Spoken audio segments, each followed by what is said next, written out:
there on top of the moon, we could sit and do nothing. I wish we were bold to just fly away.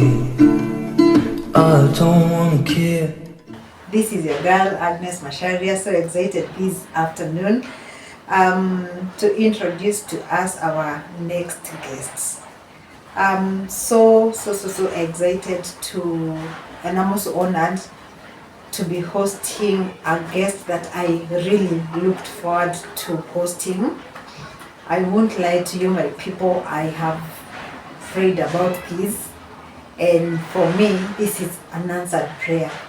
He's a guest known to us because he has a couple of times he has been on TV. He is a great YouTuber. He is also a TikToker.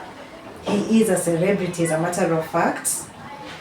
He is a business person. He is also a father. And we are so honored to have him on set to come and bless us with his story. So without much ado, I will welcome you to come and introduce yourself. Karibu sana. Asante. Introduce yourself to us. I'm Bena Softy. Yes. Bena Softy, we have had you on TV. We know you as a YouTuber. We know you as a business person. We also know you as a TikToker. We also know you from the social media as a great father. And we want you to understand that we sincerely appreciate you coming on set to share your story. This is not something we take for granted. May God bless you. We so much believe that your story is going to touch people on our channel, and it's going to be a blessing to people. So, to start with, we want to know who is Bena Softy. Beyond what I have said, we would like to know who is Bena Softy. So I really don't know what you want me to say about me, but my real name is Bernard Mororo. But in the social media world, they call me Bena Softy. That's just a name for, it's like a brand. And yeah, I'm 37 years. I'm a father. Yes, and as you have said, I am a business person. I sell things online, in TikTok, in my WhatsApp. Yes. So, Bena Softy, Softy litoka wapi? So, Bena Softy is a short form of Bernard Mororo. In Kamba, I'm a Kamba. So, Mororo means something that is soft. Oh. And then Bernard is Bernard. So ndio maana najiita tu Bena Softy. Oh. So it's just a short form of my name. Yes. I have watched you a couple of times on TV, but I did not get to connect Mororo and Softy. Yeah. Okay, so we are here just basically to share your story. We would like to know where where were you born? How did you come about? Like, where were you born? We want you to take us through your journey. So I was born in Kwale County. Here koko Mombasa. On your way to Tanzania. There is where I was born in 1987. But so yes, basically when I was young, from 0 to 10 years, I grew in Kwale County, which is in the Coast Province. Yes. In a family setup of father, mother, and siblings, of course, that's what we were raised knowing. Yes, I have 4 siblings. One is passed, and then tumebaki watatu. My last one passed. I'm the firstborn. I have a sister, I have a brother, and then the one who passed away. In Kwale, I grew up with my parents, my dad and mom, until they came. My dad died akakufa nikiwa 7 years, and my mom died when I was 9 years. Okay. So right now I'm an orphan. Yes. So when you were growing up, back in the day, your family was one close-knit family, like a small family that was together. Yes. And then your dad died when you were at the age of 7. Yes. Do you understand what death means? Ulikuwa unajua death ni nini hiyo time? Okay, umejua. Okay, first, did you understand what death means? I never understood. Yeah, mimi tu niliona mtu kwa nazikwa. But I never knew the impact. At that age, you were also young, so it was a bit hard to understand what death was. Yes. I never understood what death. Both my parents,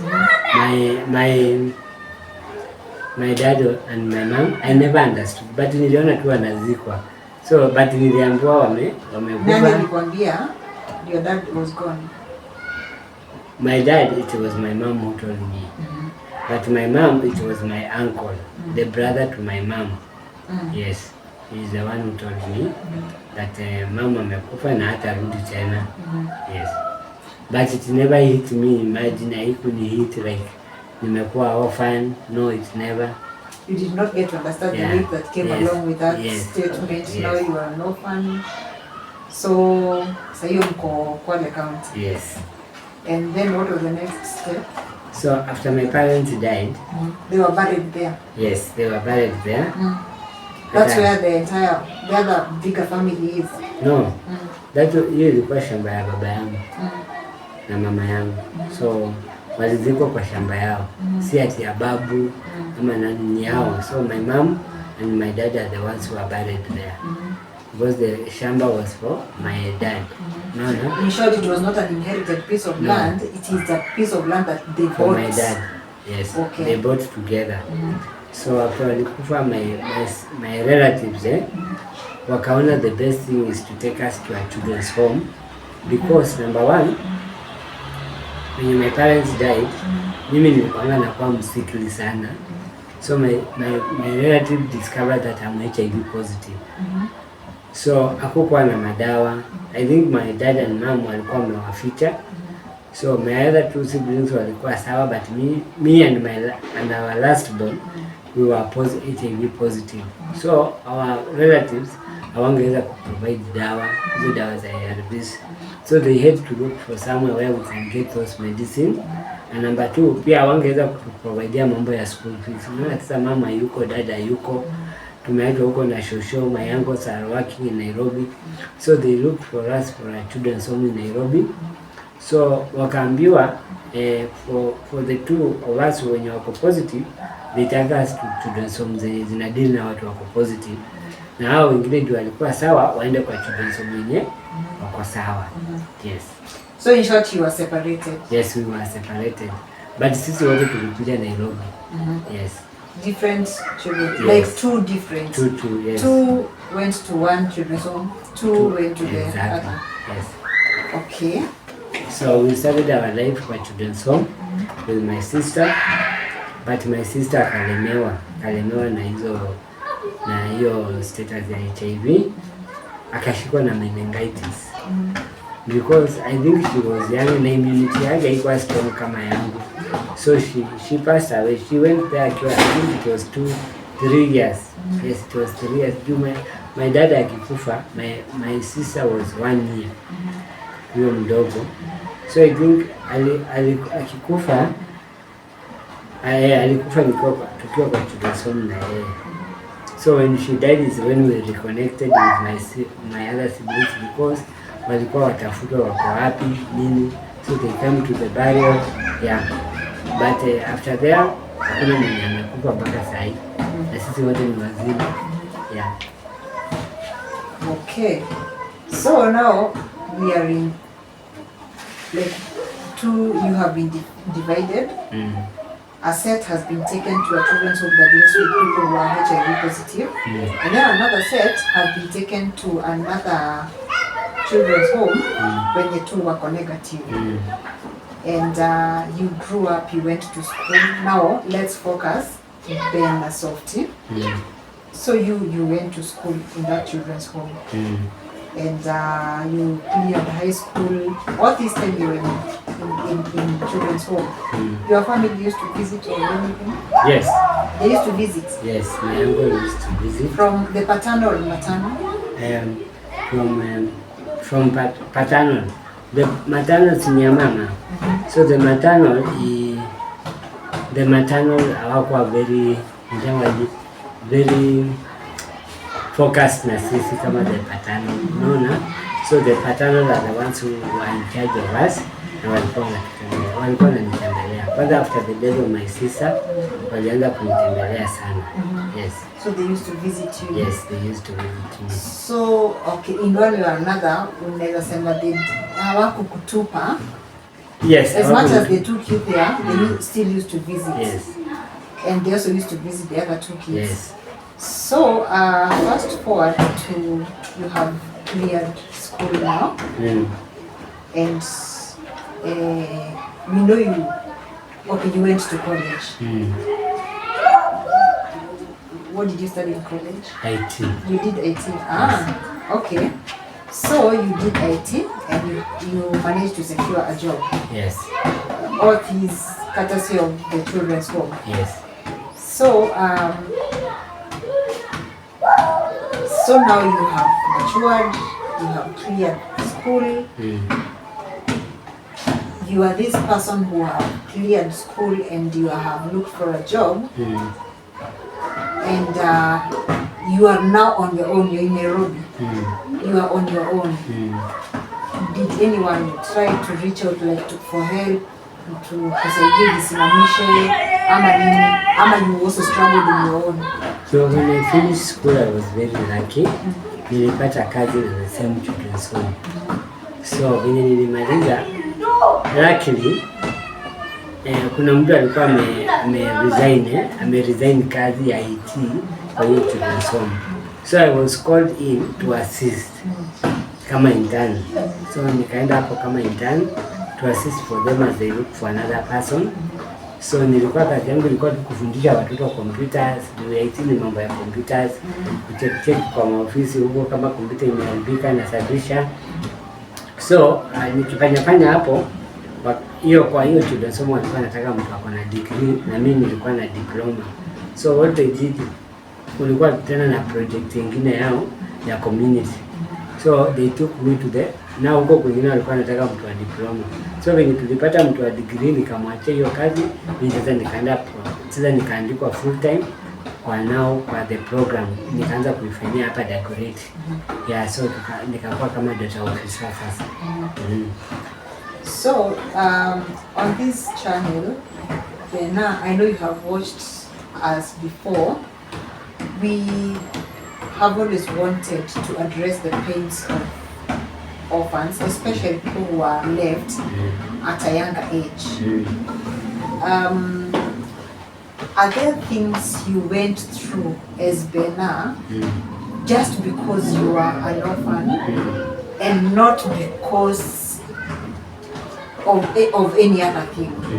Kuna kitu unaweza sema enyewe hii nayo nilipitia tu mamangu hapo, enyewe hii nayo mamangu hapo? I think because I motherly love. I think one thing naweza sema, sitaki kusema kitu sikupitia.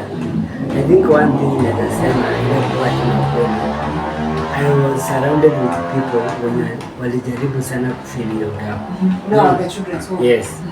I never reached a point in nikafeel like enyewe kuna kitu na miss kwa maisha. Una miss hizi kuwa na mom, but it affects so much, unaona, because I had people. But nikiwa huku nje, especially kuna wakati nilikuwa nataka kuoa, I felt like that thing yenye, like nilifeel hiyo pain. Like I remember nilikuwa frustrated nikitaka kuoa mpaka nikasema I wish just my dad and mom wangekuwa alive. Maybe wangenisaidia na hii process ya kuoa. Because that time I wanted to marry, family members wananisumbua, wa msichana wetu wananisumbua, relatives wananipeleka. That's the time I think I felt the gap, the gap of like I wish my mom and dad was there, ama mmoja wao angenisaidia kuoa huyu msichana haraka, you know. Yes, so that is the time I felt it, but na nikaingia kwa depression, but at the end of the day I came out strong because I went even kwa nilipelekwa kwa depression, wanatanga psychologist na psychiatrist, nikaadmitiwa Nairobi West. I was so depressed, but at the end of the day I came out strong. I prayed, and then yeah. Let's talk about a very, very sensitive topic that over the years it has been on our social medias, it has been on radios, on TVs, on newspapers, and that is inheritance and properties. Backtracking a bit with your story, you have mentioned about a piece of property that your dad and mom bought together. Categorically, you stated it was not an inherited piece of land. It is something that they came together and bought. Definitely, it was for them and their children, and their children are you and your siblings. Were you able to get it after you left children's home? Yes, I was. You know, at first, tukipelekwa children's home, there was a lot of rumors. My uncles wanted to take those pieces of land, vitu kama hizo, which I will not say if it's true or not true, because I don't have the facts kabisa. But I think after tunatoka children's home, of course tunajua home, so there was no issue, like hakukuwa na issue kubwa, like my uncle aseme msikuje huku, msijenge. We have not faced that. Na in fact, even right now, I'm in control of what happens there. Yes. Hizo mashamba, whatever happens there, my brother is there sahi. So yes, at so whatever happens there, najua kama kuna shida wananipigianga simu. So I've not seen any of my relatives akitaka kuchukua anything hapo. Now was it hard for you to get it back on your hands? No, it wasn't so hard. Yeah, because I think because unajua kitu mbaya ni kama watoto hawajui. Yeah. So then our neighbors huko Ushago ni very supportive. They were friends, like I remember the chairman alikuwa rafiki ya mama yangu na baba yangu. So mtu kwenda hapo hata kushika hizo mashamba ni ngumu. In fact, I can tell you for the last 2 years nilienda Ushago. But everything is okay. If I go today right now niamwe nimetoka hii Nairobi, imagine hakuna mtu atanifukuza pale home. Yeah. That is nice. But I know there are people wenye wanapitianga shida. Yeah, I know that there are rumors, but I don't want to say something that is not there because I have not seen it. Yes. A question that have just come to my mind. Have you ever tried finding out why your relative chose to take all of you to children's home? Because it is understandable maybe they were not able to take care of the ones who are HIV, but the ones who are not, they were still pushed to children's home. Have you ever cared to even ask, or have you ever been bothered about it? There is a time I asked them, mbona mnatupeleka children's home? And there were those rumors that some of my uncles walitaka kuchukua your property. But because they never took it, then there was no issue there to follow up. Unajua? Yes, but there were rumors. Unajua mambo inakuanga mingi. So what did they say when you asked why they took you to children's home? They just said because I wanted to repay school fees. Oh. Na pia mimi kama mimi niko positive, haongeza kupata dawa. Yes. Oh, okay. Well, I think everything happens for a reason. If sincerely they would not have been able to give you education then, maybe that's why God found it better. Maybe you be in a children's home or something. But God tu hatuwezi mkosoa hiyo nayo. So maybe the other thing I would talk about is, if you don't mind, the relationship between you and your siblings is how is it? My relationship with my siblings is very perfect. Haina shida yoyote. We communicate. Mmoja wetu akiwa na shida tutajua. Yeah, so I've not seen any difficulties, and I thank God for that. Jana tukikosana, na sioni tukiwahi kosana hata juu ya mashamba ama nini. Sijawahi ona anything like But do you feel like there was any gap that was brought by you being indifferent? No. So everything just worked out for well, for good. Yeah. Before we started this, I told you I've even raised my siblings hapa kwa hii nyumba yangu. Yes, wameishi na mimi mpaka wakapata makazi na wakaenda.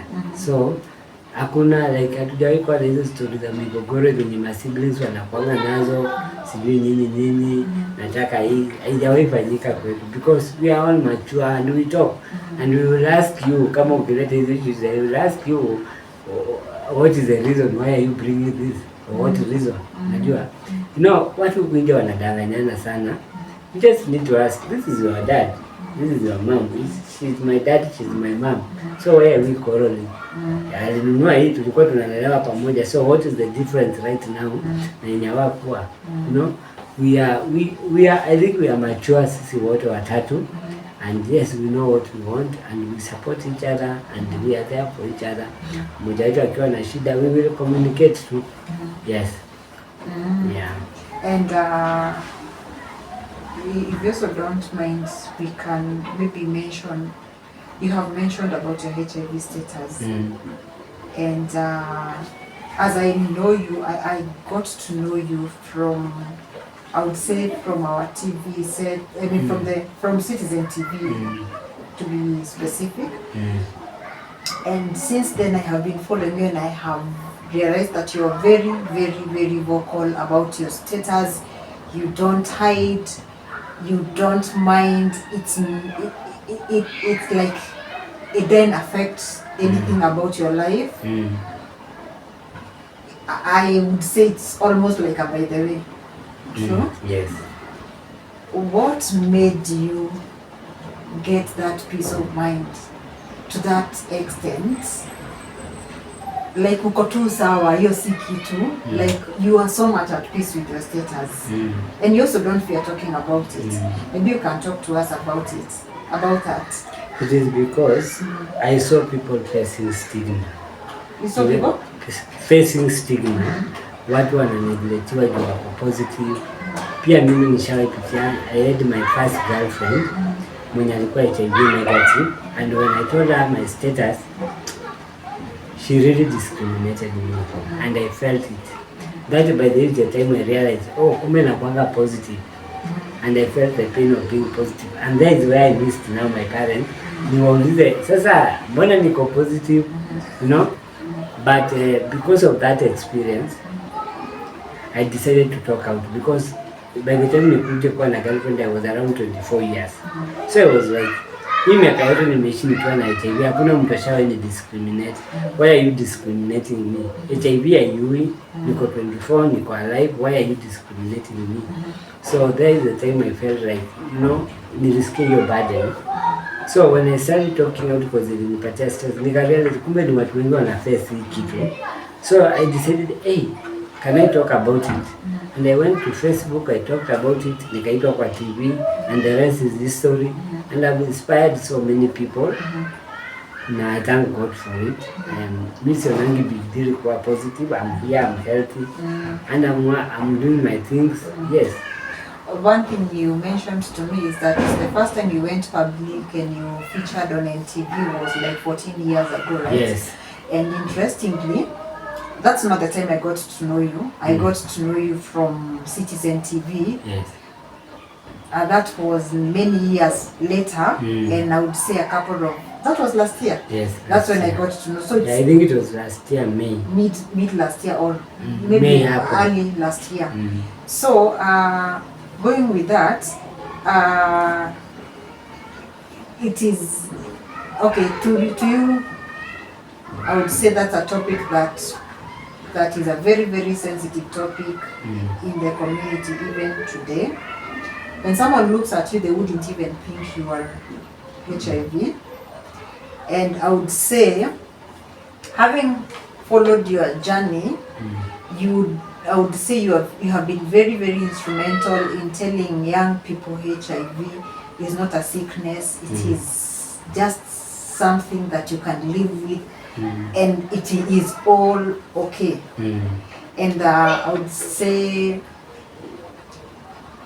I'm one person who would give, say, I believe in giving back your flowers to people when they're still alive. You have done a good job in that area.